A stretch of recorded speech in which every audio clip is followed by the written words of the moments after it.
Hello दोस्तों, आप सभी को बताना चाहता हूं, अपने भोजपुरी इंडस्ट्री से बिग बॉस में पहुंची है नीलम गिरी जी। तो आप लोग उनका फोटो चला देंगे और अपने पावर स्टार पवन सिंह जी बधाई भी दिए नीलम जी को कि ढेर सारी शुभकामनाएं, और जाइए अपने भोजपुरी इंडस्ट्री से बिग बॉस में और अपना झंडा गाड़ के आइए। तो आप लोग भी बधाई दीजिए, और जब इनका वोटिंग आएगा, अभी तो टाइम है, अभी तो बिग बॉस में पहुंचे हैं, और मेरे तरफ से आपको ढेर सारी शुभकामनाएं। नीलम जी अब बिग बॉस में गई है, और आपका जो अभी थोड़ा क्लिप आया था बहुत ज्यादा वायरल हो रहा है और बहुत अच्छा लगा है। और आप देखे भी होंगे कि पावर स्टार पवन सिंह जी अपने घर में बैठ के आपके वीडियो देख रहे थे जब आप बिग बॉस में पहुंचे।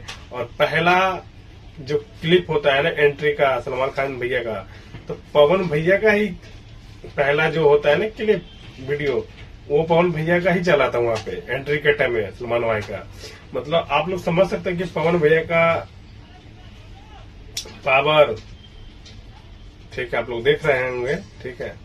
तो भाई बहुत अच्छा लगा, बहुत खुशी हुआ, और ऐसे ही हमारे भोजपुरी इंडस्ट्री दिन पर दिन आगे बढ़े, और आप लोग ऐसे ही प्यार दीजिए, ठीक है, एक दूसरे के सपोर्ट करिए। और आप मेरा वीडियो देख रहे हैं तो फॉलो कर लीजिए, और फॉलो